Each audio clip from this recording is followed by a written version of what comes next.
네, 자, 이번 시간은 여러분 교재 60페이지 밑에 04번 회계 오류를 좀 알아보도록 하겠습니다. 네, 회계 오류에서는 시험 문제는 그렇습니다. 회계 오류에서 시험 문제는 아래의 오류 중에서 당기순이익에 영향을 미치는 오류를 찾는 거 또는 미치지 않는 거, 이런 문제가 기출문제에서 많이 나왔어요. 사실 여러분들 그거 쉽게 찾을 수 있을 겁니다. FAT 1급에서도 그런 문제를 여러분이 아마 기출문제에서 풀었을 것 같기도 합니다만은, TAT 2급에서는 좀 더 많이 나올 텐데, 회계의 오류인데 당기순이익에 영향을 미친다라는 것은 손익거래에서 손익거래를 누락시키거나 아니면 중복하거나 하면은 이익에 영향을 미치는 거죠. 그렇죠? 예. 손익거래에서 어, 뭐 누락을 했거나 아니면은 중복해서 적용했거나.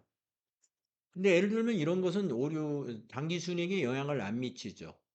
접대비를 우리가 접대비로 처리해야 되는데 그것을 계정과목 분류를 잘못해 가지고 기부금으로 만약에 처리했다고 한번 볼까요? 당기순이익에 영향이 있나요? 없습니다. 왜냐? 기부금은 영업의 비용이고 접대비는 판매관리비예요. 어쨌든 비용으로는 처리를 한 겁니다. 판매관리비로 처리해야 할 것을 영업의 비용으로 처리했죠. 그래서 영업이익에는 영향을 좀 미쳤어요. 하지만 당기순이익이라는 건 맨 끝에 나오는 것이기 때문에 당기순이익에는 영향을 안 미쳤다. 그래서 이렇게 같은 비용인데 분류를 잘못한 거, 통신비인데 복리후생비로 잘못했다든가 이런 것은 어쨌든 비용으로는 처리했으므로 분류의 오류는 되지만 당기순이익이 달라지는 그런 오류는 아니라는 거죠. 그래서 그런 것이 주로 문제에 나왔던 것 같습니다. 자, 우리 교재에 실려 있는 회계 오류는 어떤 것이냐면은 전기의 오류를 단기에 발견한 것을 말합니다. 여기서 말하는 것은 전기의 오류인데 전기 거 결산이 끝났어요. 근데 그 전기에 발견을 하지 못하고 단기에 발견했다는 겁니다. 만약에 그 회계연도에 발견했다면 그 전표 고치면 되잖아요. 예. 고치면 그냥 해결되는 거예요. 근데 여기서 말하는 회계 오류다 하는 것은 전기 결산 때까지는 몰랐어요. 예. 결산이 끝난 다음에야 발견했다. 이걸 가정해서 여기서 다루는 것입니다. 자, 회계 오류에 의의 전기 또는 그 이전 기간의 재무제표를 작성할 때 발생하였던 오류가 단기에 발견되는 경우가 있다. 회계 오류는 계상상의 실수, 회계 기준의 잘못 적용, 사실 판단의 잘못, 부정 과실이나 사실의 누락 등으로 인해 발생한다. 오류 수정은 전기 또는 그 이전의 재무제표에 포함된 회계적 오류를 단기에 발견하여 이를 수정하는 것을 말한다. 중대한 오류는 재무제표의 신뢰성을 심각하게 손상할 수 있는 매우 중요한 오류를 중대한 오류라고 본다는 것이죠. 네. 자, 그 다음에 그 밑에 회계 오류의 유형에서 1번과 2번 당기순이익에 영향을 미치는 오류이냐, 그 다음에 2번 당기순이익에는 영향을 유해가 미치지 않는 오류냐, 그 다음에 미치는 오류냐, 요 두 가지.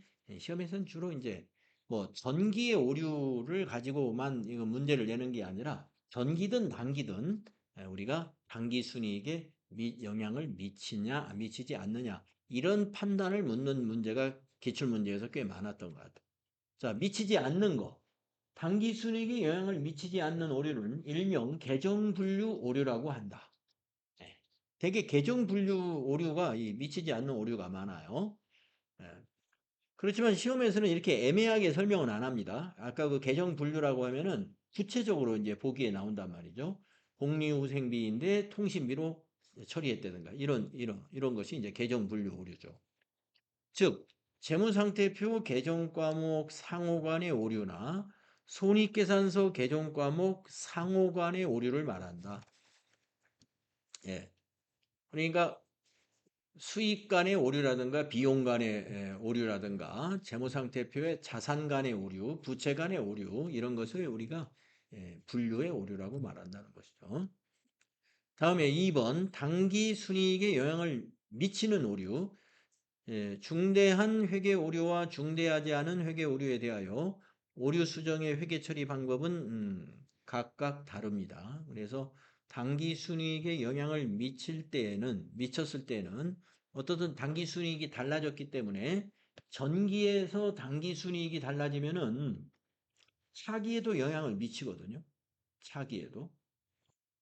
그래서 왜 영향을 미칠까요?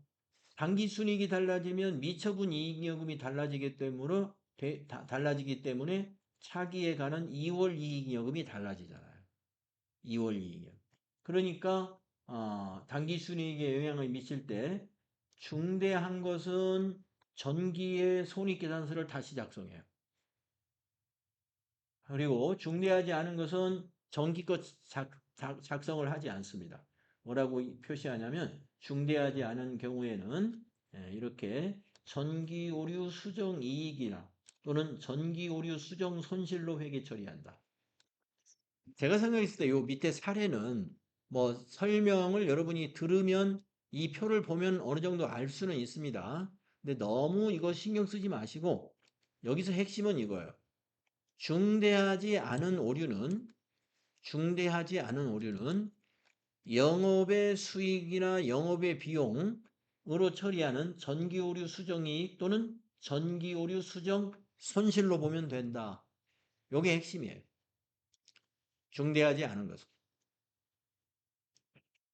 네. 그 감가상각 자산인데 비용 처리했을 때 오류가 이렇게 고쳐져야 된다라고 여기 사례로 이렇게 나오긴 했습니다만은 이 사례로까지 우리가 알아둘 필요는 없습니다. 예, 우리 지금까지 시험에 나오는 유형으로 봐서는 이 사례로까지 우리가 이해하지 않더라도 암기식으로 중대하지 않는 회계 오류는 이익이면 전기오류 수정이익, 손실이면 전기오류 수정 손실로 본다. 이런 얘기입니다.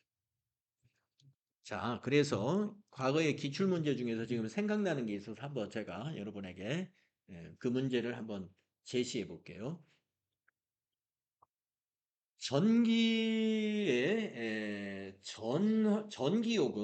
전기요금을 과온압했어요. 그러니까 전기분의 전기요금을 과온압했다는 것은 너무 많이 납부했다는 겁니다.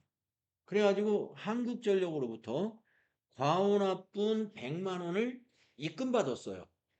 단기에. 이것을 어떻게 회계 처리하느냐입니다. 그런데 중대하지 않은 오류다 이거예요. 중대하지 않은 오류. 자, 그럼 100만 원이 보통예금으로 들어왔죠? 차변에 보통예금 100만 원 증가시킵니다. 대변에 전기요금 수정이익으로 그냥 보는 거예요. 전기분 100만 원 때문에 전기분 거에 손익계산서는 다시 안 만든다 이거예요. 그냥 단기분의 이익으로 봐버려요. 전기, 오류, 수정, 이익 이런 것입니다. 반대의 경우도 마찬가지예요.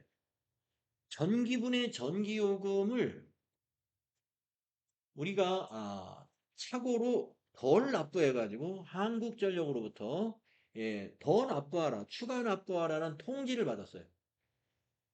어떤 뭐 계량기가 관리를 잘못되었다든지 검침 간에 어떤 문제가 있었는지 해서 우리가 전기분에 지난해 전기요금이 100만 원 적게 납부된 것이 나중에 발견돼 가지고 한전으로부터 추가 납부 통지를 1월이나 2월에 받았다.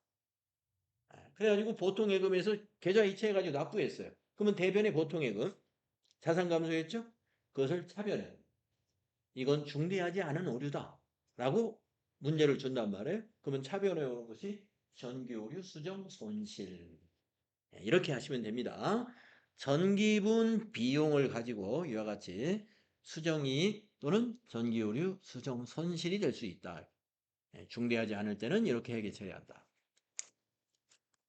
그다음에 다음 페이지로 가보면은 이제 중대한 오류라고 해서 아주 길게 설명을 했습니다만은, 네, 여기서도 중요한 것은 이렇습니다. 아까 그 똑같은 사례를 가지고 여기서는 중대한 오류라고 가정을 했다는 거예요. 중대한 오류는 전기분의 재무제표를 다시 만들어야 돼요. 그러면 전기분 재무제표 제작성 했지요? 네. 제작성 했으면 그러니까 여기서 중대한 것은 손익계산, 당기순이익에 영향이 없는 것은 일단 중대하지 않은 거예요. 당기순이익에 영향이 있는 것 중에 중대한. 그러니까 당기순이익에 변화가 생겼죠? 그럼 아까 말씀드렸죠? 이익잉여금이 달라지는 거예요. 여기서 이익잉여금은 더 자세히 말하면 2월 이익잉여금입니다. 2월 이익잉여금. 그냥 이익잉여금이 아니라 2월 이익잉여금이에요.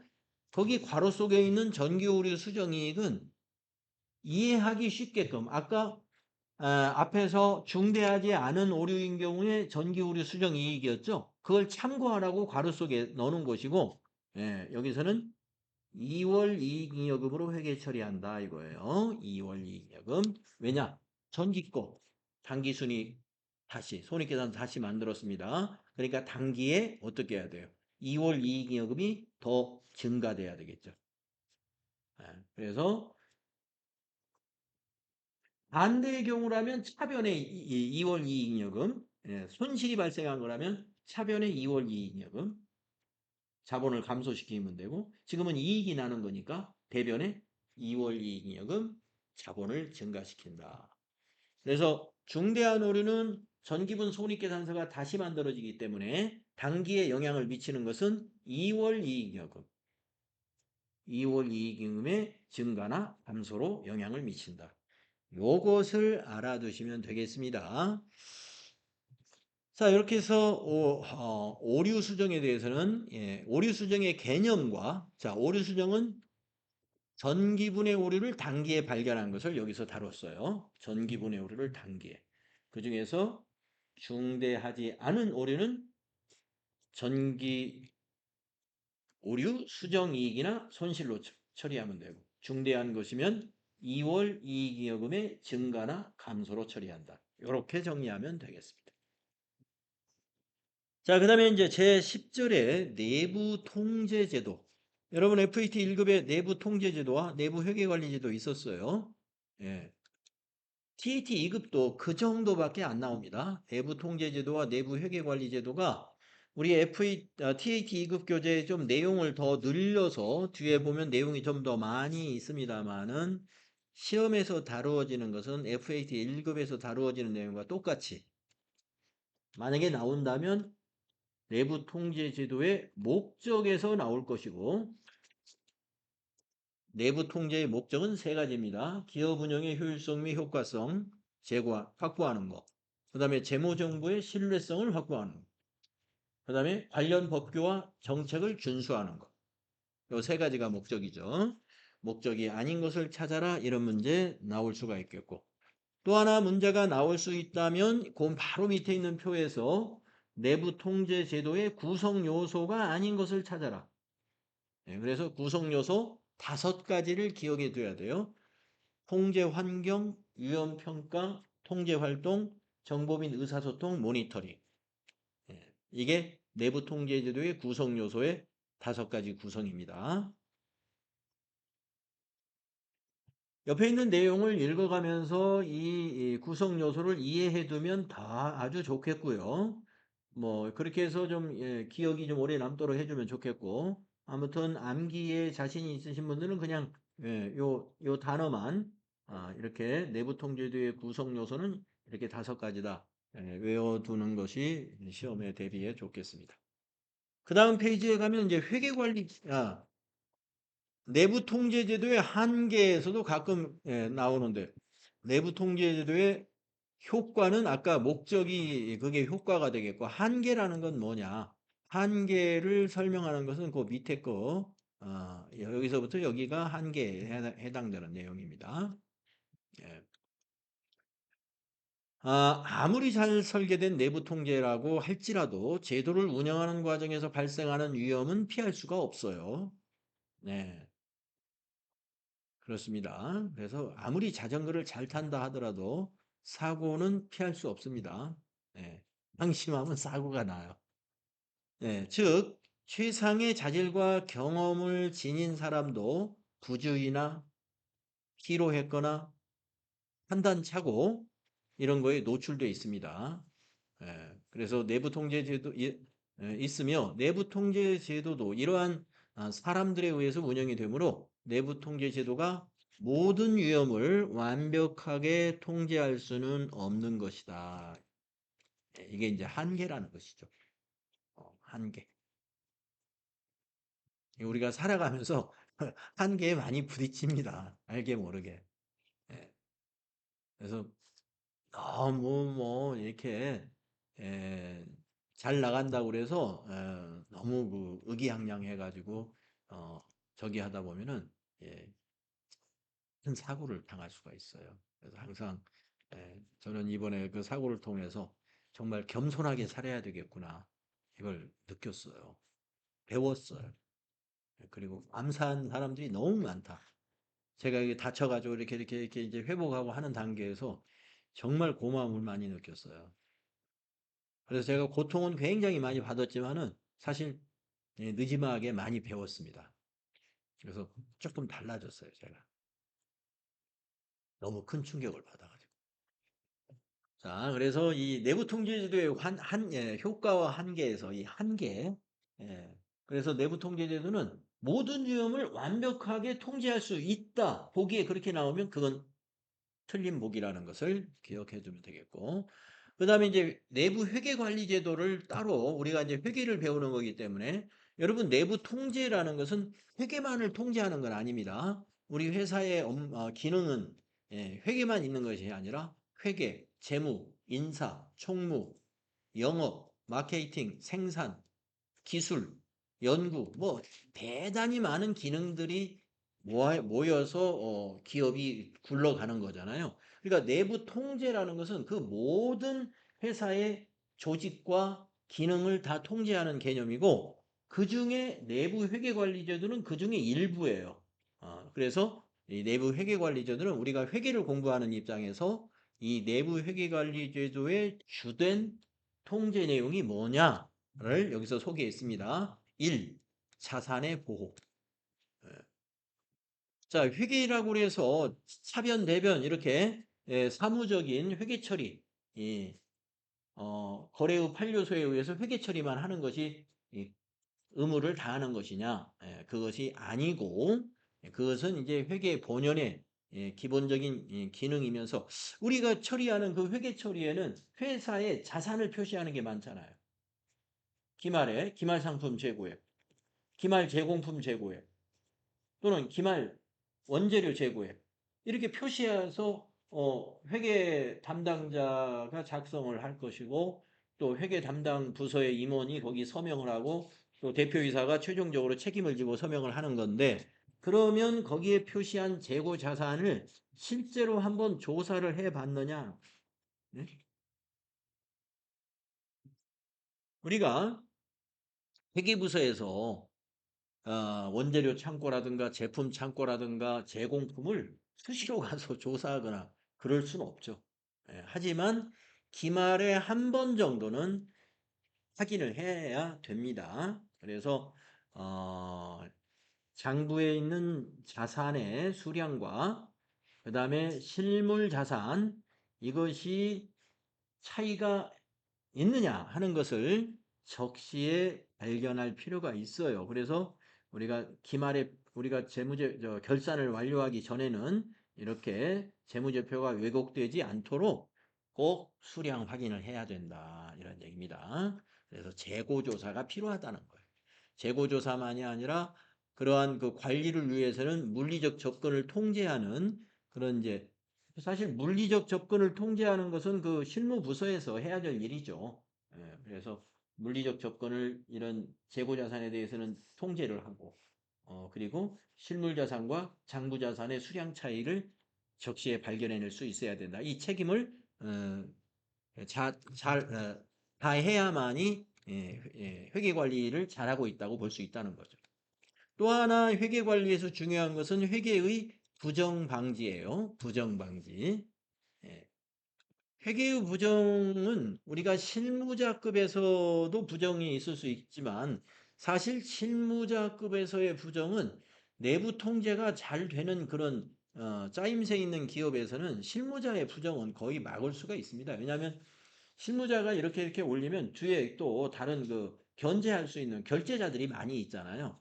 예, 뭐 실무자가 있으면 그 위에 담당 중간 관리자도 있고 최종 결제권자들이 결제하면서 다 체크하거든요. 예, 요즘은 전산으로 이렇게 볼 수 있는 자료도 있고 하기 때문에 아니면 뭐 담당자를 불러가지고 이렇게 인터뷰를 통해서 이거 맞느냐 또는 다시 확인한다든가 이렇게 해서 이제 결제 과정에서 거의 다 부정이 막아지죠. 그런데 이 막을 수 없는 부정이 뭐예요? 경영진이 지시해가지고 어쩔 수 없이 해야 하는 예, 그런 부정은 이제 되게 드러나지가 않죠. 왜냐하면 경영진이 최고 결정권자인데 최고 결정권자가 시켜서 하는 거기 때문에 예, 되게 그것이 드러나지가 않습니다. 그래서 이 회계의 부정방지는 경영진의 권한 남용에 대한 부정방지 프로그램이 잘 준비가 되어 있어야 돼요. 그것을 지금 말하는 거고 그러면은 이 부정방지 프로그램이라 하면은 이제 어떤 것들을 기업에서 좀 챙겨놔야 이 경영진의 권한남용을 막을 수 있겠느냐? 윤리 강령, 경영진이 스스로 나는 윤리를 지키는 그런 경영을 하겠다. 이런 선언이 있어야 되고 내부 고발 제도 또는 내부 고발자를 보호하는 그런 프로그램을 마련해 있어야 되고 인사규정 이런 거, 또 부정적발이나 또는 혐의 발견 시 처리 절차 등의 이러한 시스템이 잘 갖춰져 있어야 된다. 그래야 경영진의 권한남용이 어느 정도 막을 수 있다. 그런 얘기입니다. 여기까지가 FAT 1급 교재에 실려 있는 내용이었어요. TAT 2급도 주로 이 범위 내에서 출제한다고 보시면 되고 거기 03번에 있는 내부 회계관리제도의 설계와 운영이라는 것은 내용이 너무 많습니다. 그래서 이 부분은 그냥 패스하셔도 되겠습니다. 네, 여기까지가 우리 TAT 2급 교재의 재무회계 부분이었습니다. 그래서 재무회계 부분 중에서 제가 이제 여러분에게 시간 내서 설명드린 것은 추가된 내용이다라는 부분만 설명을 드린 거예요. 추가된 내용에 대해서만. 그래도 추가된 내용이다 하면서도 뭐 시간이 꽤 됐죠? 우리가 9월 아, 아니. 10월 30일 날 여러분에게 교재를 나눠 드렸거든요. 그러면 이틀간 했나요? 예. 재무회계 일은 이틀간 했군요. 30일 날 하고 그다음에 오늘 3일. 예, 그렇습니다. 그래서 나머지 내용은 그냥 건너간 이유는 FAT 1급 교재에 있기 때문에 보내요. 또 설명해봐야 이제 지루하니까 여러분 그렇게 해주시고. 그다음에 제가 이제 여러분들 수업 들어오기 전에 소득세 이론 듣고 계신 거 확인했는데 두세 분만 듣고 계시더라고요. 나머지 분들도 이제 소득세 이론을 빨리 들어주시기 바랍니다. 이제 제 2장이 부가가치세 이론과 소득세 이론이에요. 근데 제가 소득세 이론은 설명을 안 할 거예요, 아예. 그 원격 수업으로 대신할 거니까. 그래서 이제 소득세 이론이 여러분이 꼭 들으셔야 되는데 지난 주말에는 바쁘셨나 봐 대부분이 아예 0% 0%로 있는 분들이 상당히 많았어요. 이번 주에는 꼭 들으셔야 됩니다. 아시겠죠? 예, 이번 주에 금토일에는 소득세 이론 10차시밖에 안 돼요. 아마 금방 들을 겁니다. 처음 듣는 거니까 저 뭡니까? 배속 건드리지 마시고 정배속으로 해서 십자씩 다 들어주시기 바랍니다. 자, 부가가치세 이론인데요. 부가가치세 이론은 대부분이 FET 1급과 똑같아요. 추가된 이론이 조금밖에 없습니다. 예. 그래서 이것도 부가가치세 이론에서도 그냥 넘어가는 게 상당히 많아요. 자, 앞부분은 거의 다 그냥 넘어가요. 자, 71페이지에는 우리나라 부가가치세의 개념 및 특징, 네. 일반 소비세이고 전단계 세액공제법, 간접세이고 소비용 부가가치세이고 소비주국 과세 원칙이라는 이러한 개념이나 특징, 잘 정리되어 있는 페이지고요. 그 다음 페이지도 똑같은 내용입니다. 우리 FAT 교재하고 부가가치세의 납세 의무자는 누구죠? 부가가치세의 납세 의무자는 재화를 공급하는 경우에 사업자가 납세 의무자입니다. 그리고 수입하는 경우는 사업자 또는 개인인데 그걸 이렇게 표시하는 게 더 합리적이죠. 사업자 또는 개인이라고 할 게 아니라 재화를 수입하는 자. 예. 재화를 수입하는 기업 하면 틀려요. 재화를 수입하는 자 안에는 기업이나 개인이 포함된 거예요. 또 부가가치세법의 사업자의 요건 이것도 여러분 잘 아시죠? 재화나 용역을 공급하고 영리 목적과는 관계없고 사업상 독립성이 있어야 되고 그리고 계속 반복적으로 재화를 공급해야 사업자라는 것을 아실 거고요. 또 밑에 표도 여러분 알고 계시죠? 부가가치세법상 사업자는 여기 과세 사업자를 가리키는 말입니다. 면세 사업자는 소득세법상 사업자이긴 하지만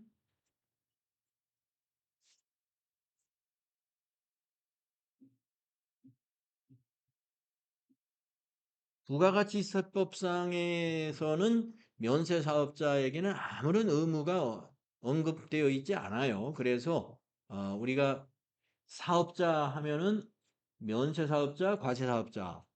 부가가치세법에서는 과세 사업자만을 가리킵니다. 그래서 과세 사업자에는 일반 과세자와 간이 과세자로 나누어진다는 거 여러분 잘 아시죠? 다음 페이지에는 과세기간이 나와 있는데요. 여러분 FAT 1급에서 우리가 부가가치세 신고서 여러 번 작성을 해봤기 때문에 그 부가가치세 신고서 작성할 때마다 기간을 입력할 때 과세기간 따져서 입력하잖아요. 일기 예정 하면 1월부터 3월, 일기 확정 하면 4월부터 6월, 2기 예정 그러면 7월부터 9월, 2기 확정 하면은 10월부터 12월 이렇게 입력을 했던 걸 기억하실 거고 우리가 간이과세자는 우리가 실무 수행 문제를 한 번도 해본 적이 없기 때문에 우리가 1월부터 12월로 작성해 본 적이 없죠. 근데 간이과세자가 만약에 이런 회계 프로그램을 쓴다 그러면 부가가치세 신고서의 과세 기간을 1월부터 12월로 1년에 한 번만 작성하겠죠. 근데 1년에 한 번 이 부가가치세 신고서 작성하기 위해서 간이과세자가 이런 더존과 같은 프로그램을 쓸 이유가 있을까요? 아마 쓰지 않을 겁니다. 그래서 어, 간이과세자들은 보통 세무 그 대리인을 통해서 신고를 하거나 아니면 에, 그 간편장부를 가지고 기록하고 그 다음에 발급받은 세금 계산서를 잘 보관했다가 가서 방문해서 부가가치세를 신고하게 됩니다. 1년에 한 번 하는 거니까요.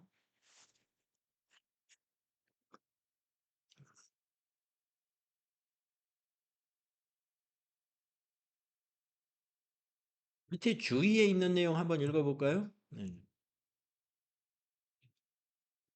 법인 사업자의 과세기간은 1년을 1기와 2기로 나누어지나 부가가치세 신고 납부는 예정신고 기간으로 인하여 3개월마다 하게 되죠. 그래서 우리가 실무수행 기출문제 풀고 할 때 전부 다 법인이었잖아요. 회사 이름이. 주식회사 무슨 주식회사. 그렇기 때문에 신고 납부를 3개월마다 하는 겁니다. 그래서 부가세 신고서 작성할 때 또는 세금계산서 합계표 이런 걸 작성할 때 기간을 꼭 3개월로 계속 입력해 왔던 거죠. 한 개인 사업자와 직전 과세기간 공급가액 합계액이 1억 5천만 원 미만인 법인은 애정신고 기간에 고지세액을 납부하면 된다. 네.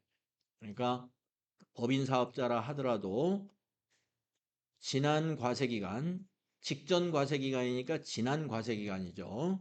그러면 6개월이에요. 직전 과세기간이라 하면은 예, 1과세기간이 6개월입니다. 1기와 2기 6개월씩 나누어지죠. 그 6개월치의 공급가액 합계가 1억 5천만 원 미만일 때는 개인 사업자하고 똑같이 신고할 필요는 없고 세무서에 고지세액이 날라오면 그냥 납부만 하면 됩니다. 예정때를 말하는. 그 다음 페이지 납세지. 납세지는 사업장이 납세지죠. 사업장이 여러 군데면요. 사업장별로 납세지가 결정이 되는 겁니다. 사업장이 이제 그 업종에 따라서는요. 이렇게 사업장의 범위가 달라질 수 있어요. 다 알겠지만 한번 간단히 읽고 갈까요? 광업은 사무소, 제조업은 제품이 완성되는 장소, 건설, 운수, 부동산 매매업은 바로 업무를 총괄하는 사무소입니다. 법인이든 개인이든 다. 법인은 등기부상의 소재지, 법인의 등기부상 소재지가 보통 본점이 있는 곳을 말하는 거고요. 무인 자동 판매기의 경우는 사업장이 어디냐면은 그 업무를 총괄하는 장소, 즉 사무소가 되겠고요. 부동산 임대업은 부동산 등기부상의 소재지가 사업장이라는 게 좀 특이하죠. 그 다음에 직매장은 사업장, 동그라미죠. 그러나 하치장과 임시사업장은 사업장이 XX, 사업장이 아니다라는 얘기죠. 주사업장 총괄납부제도, 그리고 사업자 단위 과세제도의 차이점을 알아주셔야 되는데, 주사업장 총괄납부 제도는 총괄하여 납부할 수 있는 제도입니다. 신고는 사업장별로 해야 된다는 것을 알고 계셔야 되겠고, 사업자 단위 과세 제도는 모든 것을 총괄하여 하는 제도입니다. 본점이나 주사업장에서 모든 것을 총괄해요. 그러니까 신고, 납부, 세금계산서 발급, 사업자 등록 이것을 하나의 주사무소에서 또는 본점에서 다 할 수 있는 게 사업자 단위 과세 제도였다. 다 알고 있는 내용이죠. 그런 거에 대한 신청이나 포기 신고는 과세기간 개시 20일 전까지 하는 거죠. 75페이지 표 맨 끝에 있는 20일 전까지라는 거, 이런 것도 좀 기억을 해 주시죠. 다음 장으로 가보시면 사업자 등록에 대한 설명이 나오죠. 예.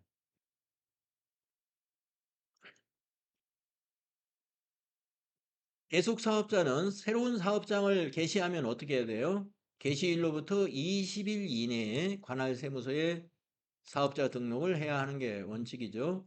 신규 사업자는요, 개시 전부터도 사업자 등록을 할 수 있습니다. 계속 사업자는 개시 전에는 사업자 등록 안 돼요. 개시 전에는. 그러나 신규 사업자는 개시 전이라도 사업자 등록이 가능하다. 그러면 사업자 등록증의 발급은 관할 세무서에서 신청일로부터 2일 이내에 신청자에게 발급을 해줍니다.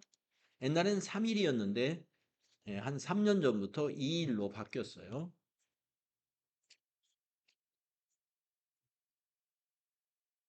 그 다음에 그 밑에 보시면 그 사업자 등록의 변경사항이라는 게 나오는데요. 이 변경사항에서 밑에 표를 보시게 되면 신청 당일날 재발급하는 사유가 상호의 변경입니다. 그리고 나머지 사유는 신규하고 똑같이 신청일로부터 2일 이내에 재발급을 합니다. 상호 변경 아닌 다른 사유들은. 네, 다음 페이지 과세 대상 거래에서 재화의 공급 이렇게 나오는데 여러분 다 FAT 1급 그대로니까요. 넘어갑시다. 그 다음 79페이지 용역의 공급. 네, 용역의 공급. FAT 1급에서 배운 그 내용 그대로입니다. 넘어가시죠. 다음에 부수 재화 및 부수 용역의 공급.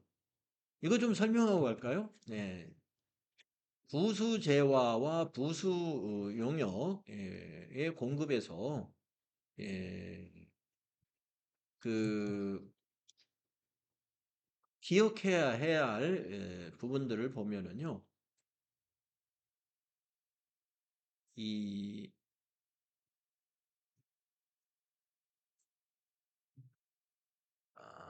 요 표, 이 표에 있는 내용, 이 표에 있는 내용 좀 기억을 해주시면 될 것 같습니다. 자, 부수되는 재화나 용역이 말이죠. 이걸 가지고 봐서 이게 면세이면은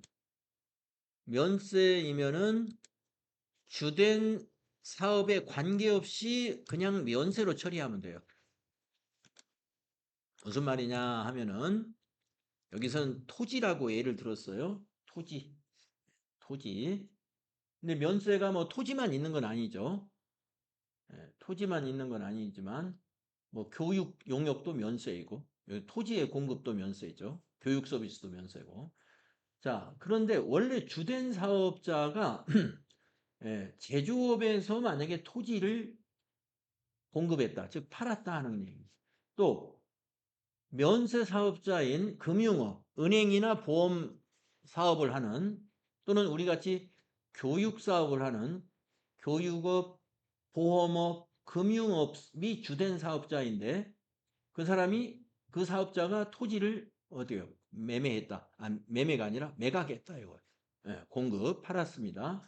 자, 이 토지라고 하는 것은 면세이기 때문에 주된 사업이 제조업이든 금융업이든 무조건 면세 처리하면 돼요. 부수되는 재화의 자체가 면세이기 때문에. 그런데 부수되는 재화라는 건 뭐냐면 어쩌다 우발적으로 공급하는 것을 말하는 거예요. 부수되는 재화라는 것은.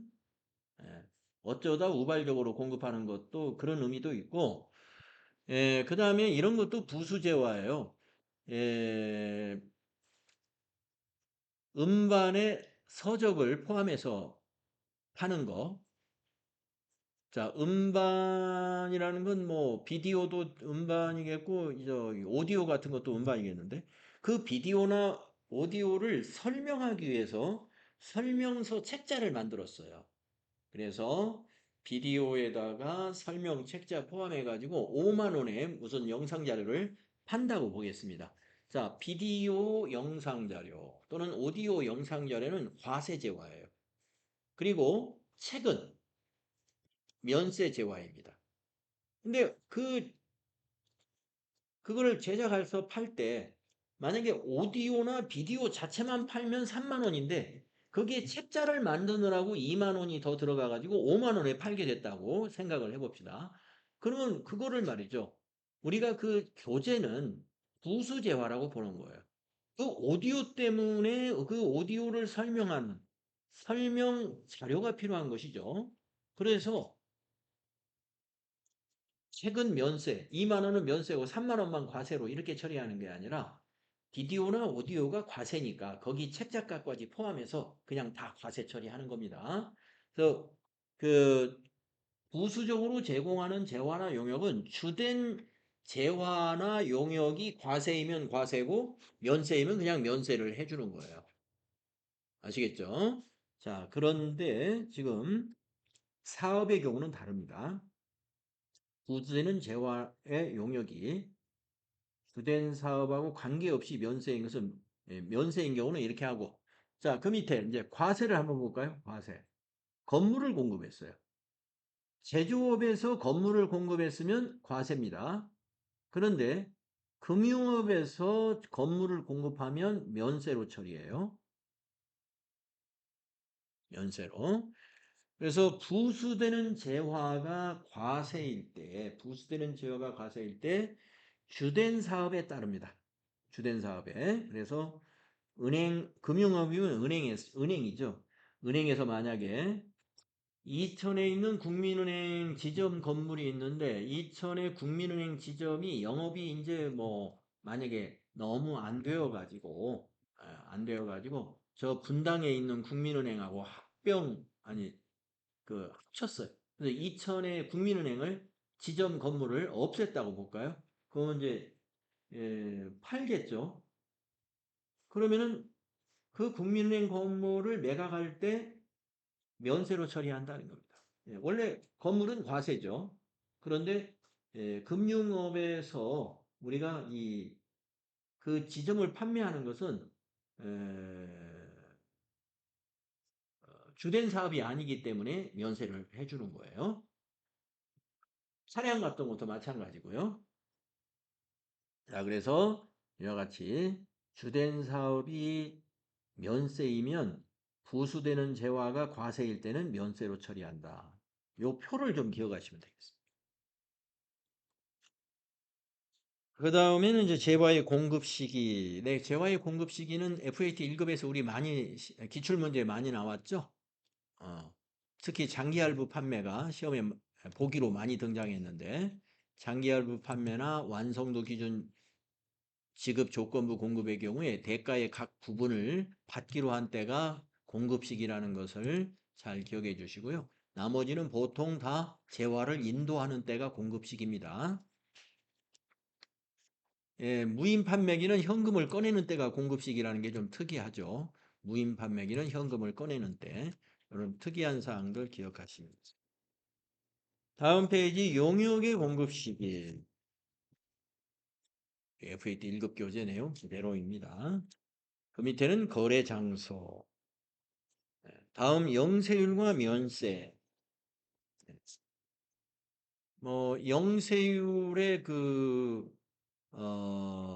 경우에 우리가 이제 에, 소비지국 과세 원칙을 구현하기 위한 것이 영세율의 개념이잖아요. 소비지국 과세 원칙을 구현하기 위해서 영세율을 적용한다는 거, 요거 중요한 내용이고, 대상은 다 재화의 수출의 경우에 수출 장려의 목적이 있습니다. 다음에 면세로 넘어가면 면세 제도의 취지는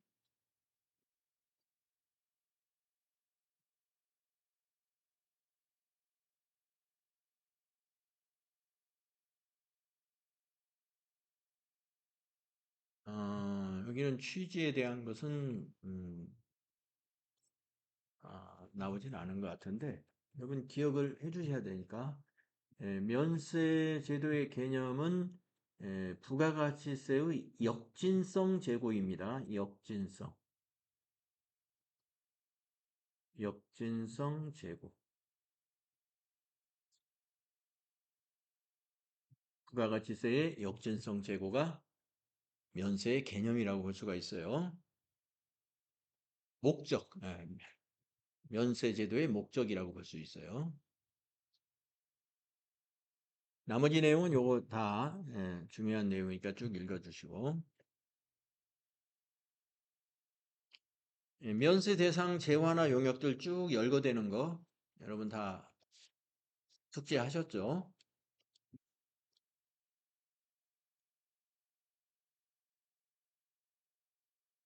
면세에는 면세 포기 제도라는 게 있습니다. 이거 수출하는 사업자를 위해서 이런 제도를 준 거예요. 우리가 이 영세율 제도는 과세 사업자에 대해서 영세율을 적용해 주거든요. 면세 사업자의 경우는 영세율 적용을 못 받습니다. 그래서 면세 포기 대상 사업자를 보게 되면은 영세율이 적용 대상이 되어야 돼요. 영세율이 적용 대상이 되어야 된다. 그리고 학술 연구단체나 기술 연구단체가 학술 기술 연구와 관련하여 실비나 또는 무상으로 공급할 때 면세 포기를 할 수 있다. 네, 우리가 이제 그 면세 중에 이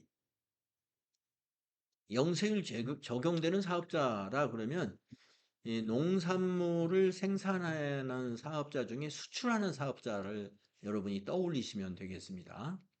네, 농산물을 재배하는데 국내에서 공급한다 그러면은 그냥 면세죠. 농산물이니까. 네, 면세인데 만약에 농산물을 생산해 가지고 이웃 나라에게 수출을 한다. 외국에. 그러면 그런 사업자는 면세 포기를 신청해 가지고 과세 사업자로 전환하는 게 유리합니다. 왜 그러냐면 면세 사업자라는 것은 우리가 부가가치세를 완전히 면세받지를 못하거든요. 면세 사업자는 매입한 부가가치세를 공제받지를 못해요. 만약에 채소를 시설에서 생산을 해야 되는데 시설을 갖추려면은 이게 철제, 골재도 만들어야 되고 거기 비닐하우스 같은 이런 자재도 들어갈 것이고 그러면 그 자재를 구입하면서 부가가치세를 부담했잖아요. 면세 사업자는 그것을 자기가 최종 소비자로 되기 때문에 매입세 공제를 못 받아요. 그런데 그 농산물을 전부 다 수출할 거예요. 그렇다면 영세율 적용을 받을 수 있잖아요. 그러면 영세율 적용을 받으려면은 면세 포기를 신청합니다. 면세 포기를 신청하게 되면 훨씬 이득이죠. 아까 말씀드린 그 시설을 구축하기 위해 매입한 매입세액을 전부 다 공제받을 수 있죠. 과세 사업자니까. 그래서 면세 포기 대상 하면은 수출하는 면세 사업자. 원래는 면세 사업자인데 수출을 하기 때문에 과세 사업자로 전환하기 위해서 면세 포기를 하는 것이다. 자, 그래서 면세 포기를 한번 하게 되면은요, 그 효력은 몇 년을 유지해야 되느냐면 3년을 유지해야 돼요. 다시 면세로 돌아오려면은 3년을 일단 지난 다음에 면세 사업자로 돌아올 수가 있습니다. 그래서 거기 1번에 보시면 면세의 포기를 신고한 사업자는 신고한 날로부터 3년간 부가가치세를 면제받지 못한다. 즉 과세 사업자가 된다 이런 얘기입니다. 면제받지 못하지만 3년간 매출세액이 뭐예요? 0%잖아요. 0%고 매입세액은 공제받는 거고요. 그리고 다시 이제 수출을 그만뒀어요. 수출을 그만두었으면은 이제 다시 과세 사업자가 아닌 면세 사업자로 전환을 해야죠. 그럴 때는 3년 후에 다시 할 수 있다.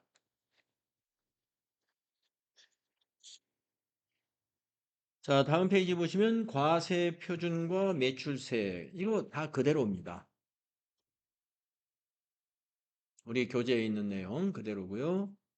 그 다음에 항목별 과세 표준 포함 여부 여기는 그대로이긴 합니다만은 여기서도 좀 제가 여러분에게 강조하고 싶은 내용이 있으니까 여기서부터 다음 시간에 제가 여러분에게 짚어드리는 걸 쉬었다 하겠습니다.